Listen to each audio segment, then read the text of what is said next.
बढ़ती आबादी और खाद्यान्न सुरक्षा को देखते हुए कृषि उत्पादकता को आज बेहतर करने की चुनौती है। वहीं रासायनिक खादों पर निर्भरता भी कम करने की आवश्यकता है। ऐसे में वर्मी कंपोस्ट आधुनिक खेती के लिए वरदान साबित हो सकता है। माना जाता है कि केचुआ खाद के महत्व को सन 1881 में चार्ल्स डार्विन ने एक लंबे अध्ययन के बाद दुनिया को समझाया था। आदिकाल से ही मिट्टी और मानव की मित्रता इन नन्हे केचुओं से रही है, लेकिन समय बीतने के साथ मिट्टी में केचुओं की कमी होने लगी। ऐसे में आज केचुआ खाद के उत्पादन और प्रयोग को तेजी से बढ़ाने की आवश्यकता है। बिहार कृषि विश्वविद्यालय सबौर केचुआ खाद के उपयोग को बढ़ाने और किसानों के बीच इसके प्रचार प्रसार के लिए प्रतिबद्धता के साथ कार्य कर रही है। बिहार कृषि विश्वविद्यालय में वर्मी कंपोस्ट निर्माण की ये इकाई वर्ष 2013 से संचालित है। मुख्य रूप से इस वर्मी कंपोस्ट इकाई का उद्देश्य है कि फसल अवशेष एवं अवशिष्ट पदार्थों को कैसे कृषियोपयोगी बनाया जाए। इससे वर्मी कंपोस्ट तैयार करने से जो मृदा का स्वास्थ्य भी सुधरेगा और जो मृदा स्वास्थ्य सुधरने से जो मनुष्य खेती से उत्पन्न होने वाले फसलों का उपयोग करते हैं उसके स्वास्थ्य में भी सुधार होगा और अल्टीमेटली पूरे जीव जगत को इससे फायदा होगा।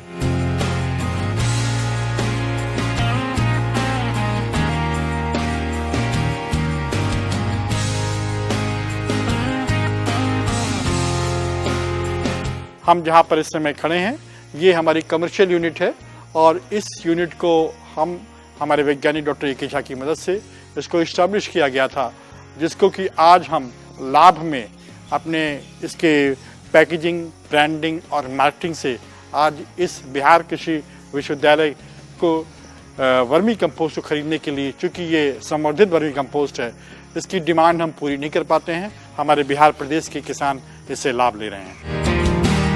सरल शब्दों में कहें तो कृत्रिम विधि से केचुआ पालने को वर्मी कल्चर और इन्हीं केचुओं द्वारा बेकार कार्बनिक पदार्थों से जैविक खाद बनाने की प्रक्रिया को ही वर्मी कंपोस्ट या केचुआ खाद कहते हैं। मुख्य तौर पर केचुआ खाद को दो विधि से बनाते हैं, एक टैंक विधि और दूसरी ढेर विधि।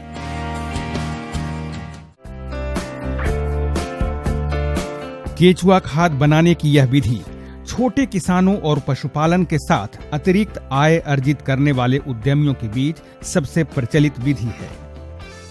इस विधि में साधारणतः ऊंचे स्थान पर झोपड़ी नुमा घर बनाते हैं या बड़े स्तर पर उत्पादन लेने के लिए इस प्रकार के चदरे के शेड भी बनाए जाते हैं। शेड के अंदर 4 मीटर लंबी एवं 1.2 मीटर यानी लगभग 1.25 मीटर चौड़ी और 1 मीटर ऊंची टैंक बनाते हैं। टैंक को ऐसा बनाया जाता है जिसकी नालियों की निकास एक सीध में इस प्रकार हो, जिसमें कि वर्मीवास संग्रह करने में मदद मिल सके। टैंक तैयार होने के बाद अब इसमें वर्मी कंपोस्ट बनाने की प्रक्रिया शुरू कर सकते हैं।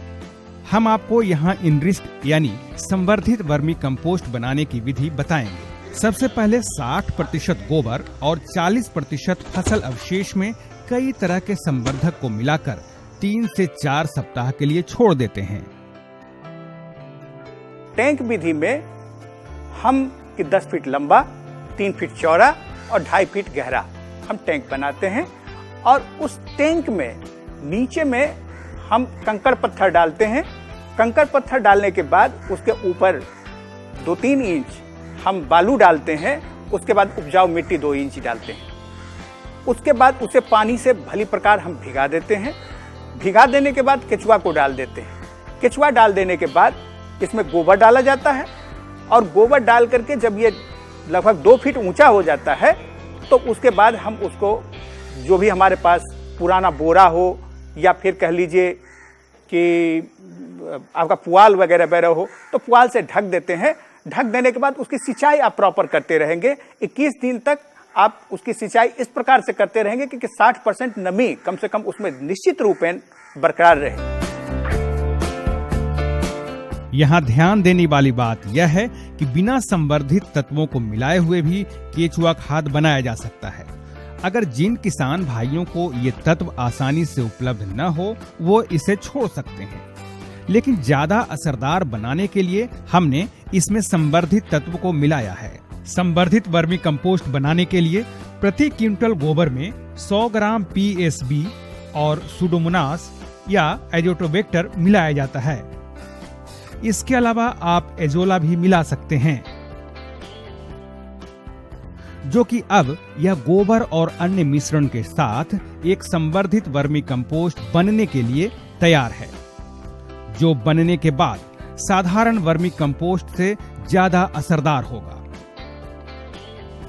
टैंक में केचुओं को बराबर मात्रा में डालते हैं। प्रति टन गोबर में 1000 से 2000 केचुआ डालना चाहिए। अब इसके ऊपर पहले से तैयार मिश्रण युक्त गोबर को डालते हैं। समान रूप से गोबर डालने के बाद 2 से 4 इंच मोटी पुआल या सूखी पत्तियों की परत बना देते हैं। आप चाहें तो जूट के बोरे से भी ढक सकते हैं। इसके ऊपर समय समय पर पानी की फुहार देते रहें ताकि इसमें पर्याप्त नमी बरकरार रहे। अब केचुओं ने अपना काम करना शुरू कर दिया है। बीच बीच में इसका आप निरीक्षण करते रहें। ऊपर में आपके चाय के पत्ती जैसी संरचना बनने लगेगी, तब आप उस पुआल को हटा देंगे और चाय की जो आपकी पत्ती जैसी संरचना है, जिसको आप वर्मी कास्ट कहते हैं या वर्मी कंपोस्ट कह लीजिए कहते हैं, उसको आप ऊपर से हटा लेते हैं। हटा करके फिर इसकी सीविंग कर लेते हैं। सीविंग करने के लिए आप इसको 4 mm की जाली से 90% इसकी जो भाग है वो इससे निकल करके चला जाए, ये चीज ध्यान रखना चाहिए। 20 से 25 दिनों के बाद अब वर्मी कंपोस्ट तैयार होने की प्रक्रिया में आ गया है। चाय पत्ती की तरह इस प्रकार दानेदार होने के बाद बीच बीच में वर्मी कंपोस्ट निकालते रहें और इसे छायेदार जगह में एकत्र करें। फिर 4 mm की जाली से चाल लें। अब यह वर्मी कंपोस्ट पूरी तरह से खेतों में देने के लिए या पैकिंग कर बेचने के लिए तैयार है। यहाँ से निकले हुए वर्मी वाश भी काफी महत्वपूर्ण है। इसे इकट्ठा कर फसलों में देने से काफी फायदे होते हैं। यदि आप इसमें से वर्मी वाश प्राप्त करना चाहते हैं तो आप टैंक तो वैसे भी ढालू होता है, उसके एक सिरे पर ऑलरेडी छेद होता है, तो उसमें से 21 दिन तक आप पानी डालते रहें और जो कुछ पानी निकलता है उसे आप बेकार फेंक दें। और 21 दिन के बाद जो पानी इकट्ठा हो रहा है उसको आप इकट्ठा कर लें। यही वर्मीवाश है। इसमें 10% ये वर्मीवाश, 10% गोमूत्र और 80% पानी, यानी कि 100 ml वर्मीवाश, 100 ml गोमूत्र और 800 ml पानी मिला करके इसका छिड़काव करने से बहुत सारी कीड़ा संबंधी समस्याएं जो फसलों में पाई जाती हैं उस पर भी नियंत्रण पाया जा सकता है। ढेर विधि में टैंक विधि की अपेक्षा कम खर्च और संसाधन में वर्मी कंपोस्ट उत्पादन किया जा सकता है। टैंक विधि के समान ही ढेर विधि की शुरुआती तैयारी की जाती है, यानी 60% गोबर और 40% फसल अवशेष के साथ संवर्धित तत्वों को मिलाना और फिर उसे 3 से 4 सप्ताह के लिए पुआल से ढककर छोड़ देना। अब इन ढेर के ऊपरी हिस्से में इस प्रकार से क्यारीनुमा गड्ढा बना लेते हैं और इसमें केचुओं को समान रूप से डालकर ढक देते हैं। केचुओं की संख्या प्रति टन गोबर में 1 से 2000 होनी चाहिए। 20 से 25 दिनों के बाद जब चाय की पत्ती की तरह ऊपरी परत होने लगे तो इसे आप इस प्रकार से अलग कर लेते हैं और छायेदार जगह पर इकट्ठा कर 4 mm की जाली से चाल लेते हैं और आपका वर्मी कंपोस्ट तैयार हो जाता है। कम खर्च में केचुआ खाद उत्पादन। किसान भाइयों, अगर आप बिना संसाधन या कम खर्च के वर्मी कंपोस्ट उत्पादन करना चाहते हैं तो यह भी संभव है। आपके ड्योढ़ी, दलान या फिर पशुओं के आवास के आसपास जगह तो होती ही है, ढेर विधि से आप इस प्रकार के साधारण फूस की झोपड़ी या किसी भी खाली पड़े छायादार जगह पर इसे बना सकते हैं। यहाँ तक कि आप अपने बागीचे में भी वर्मी कंपोस्ट उत्पादन कर सकते हैं। आप अपने खेतों के आसपास इस तरह से गड्ढे बनाकर भी वर्मी कंपोस्ट उत्पादन आसानी से कर सकते हैं। स्वरोजगार के लिए अपनाएं केचुआ खाद उत्पादन। आज जबकि युवा रोजगार के लिए कई तरह के विकल्प की तलाश कर रहे हैं, वैसे में केचुआ खाद उत्पादन को भी सरलता से स्वरोजगार का साधन बना सकते हैं।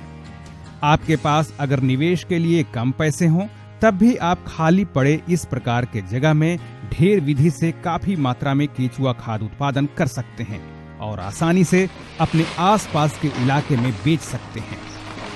जैविक खेती के बढ़ते प्रचलन के बीच केचुआ खाद की मांग दिनों दिन बढ़ती जा रही है। अगर आपके पास निवेश के लिए पैसे हैं, तब आप व्यवसायिक स्तर पर इस तरह के प्लांट लगाकर केचुआ खाद की पैकिंग और ब्रांडिंग कर बड़े स्तर पर केचुआ खाद का व्यवसाय कर सकते हैं।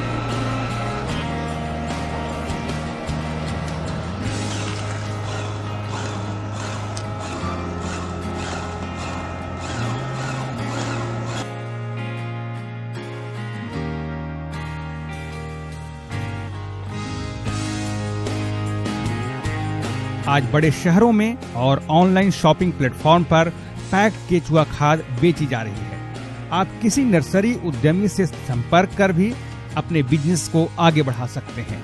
अच्छी बात तो यह है कि केचुआ उत्पादन के उद्देश्य से किसी भी प्रकार के स्ट्रक्चर बनाने के लिए अथवा व्यावसायिक स्तर पर उत्पादन के शुरुआत के लिए सरकार द्वारा अनुदान भी दी जाती है। बिहार सरकार ने वर्मी कंपोस्ट व्यवसाय को बढ़ाने के लिए इसमें सब्सिडी की भी घोषणा कर रखा है और इसमें मोटे तौर पर आपको 40% सब्सिडी दी जाती है। तो यदि आप बिहार में इसका चाहते हैं तो निश्चित रूपेण आप ज्यादा बढ़िया से आप इसको कर सकते हैं। कारण यह है कि यदि पूरे देश के परिप्रेक्ष्य में यदि हम देखें तो 110 लाख टन NPK आपको मिल जाता है, जो जितना हमारे पास गोबर है उससे, और लगभग 74 लाख टन आपको NPK मिल जाता है जो फसल अवशेष है उसमें। तो गोबर यदि 60% और 40% फसल अवशेष मिला करके यदि हम करते हैं और बिहार हमारा 7वें नंबर पर है, तो यहाँ पर वर्मी कंपोस्ट की असीम संभावना है। तो जो हमारे यहाँ के नवयुवक हैं, जो हमारे उद्यमी हैं, वो इसमें आना चाहते हैं तो सरकार भी उनका जो है क्या कहते हैं सपोर्ट कर रही है और 40% अनुदान भी दे रही है। उसका भी फायदा वो प्रोजेक्ट बना करके और सेक्रेटेरिएट से ले सकते हैं। बिहार कृषि विश्वविद्यालय सबौर वर्मी कंपोस्ट के बारे में आप सभी किसान भाइयों को संपूर्ण जानकारी और प्रशिक्षण के लिए प्रतिबद्धता से कार्य कर रही है। आप यहां से संवर्धित केचुआ खाद खरीद सकते हैं। केचुआ खाद उत्पादन करने के लिए केचुआ खरीद सकते हैं। एजोला पिट लगाने के लिए एजोला ले जा सकते हैं और समय समय पर चलने वाले प्रशिक्षण में भाग लेकर केचुआ खाद बनाने की विधि भी सीख सकते हैं। आज कई किसान और उद्यमी यहाँ के शानदार मॉडल को देखकर और यहाँ से प्रशिक्षण लेकर बेहतर तरीके से केचुआ खाद उत्पादन कर रहे हैं।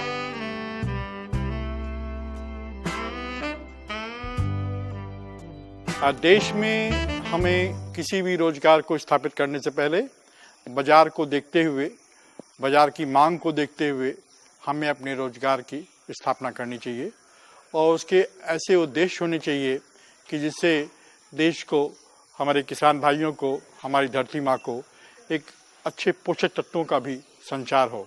यह वर्मी कंपोस्ट ऐसा स्वरोजगार का साधन है जिससे कि हम अपने किसान भाइयों की ज़रूरत को पूर्ण कर सकते हैं। रसायनों की अधिक जो हमारी रिक्वायरमेंट है जो उसको भी मीट कर सकते हैं इसके माध्यम से, और हम अपने जो यूरिया खाद के लिए तरह तरह के हम लाइनों में खड़े होते हैं उसकी जगह पर हम कुछ भाग इसको मिलाने से और धीरे धीरे हमें जैविक खेती पर आने पर हमारे स्वास्थ्य भी इम्प्रूव होता है। इस तरह के कार्यक्रमों से हम वर्मी कंपोस्ट के उत्पादन से हम अपने देश ही नहीं, अपने समाज के लोगों को, अपने सभी किसान भाइयों ही नहीं, अपने देश के सभी को सपोर्ट करेंगे, जिससे कि हम अपने इन उत्पादों से अपने जो न्यूट्रिशन मिलने के कारण उन सब की बौद्धिक क्षमता भी बढ़ेगी और उनका स्वाद में भी बहुत अच्छा इजाफा होगा, जिससे हम अपने जो हमारे है कि हमारी ज़मीन सुरक्षित रहे, स्वस्थ रहे और हम आत्मनिर्भर हों, इसके लिए एक रोजगार के रूप में भी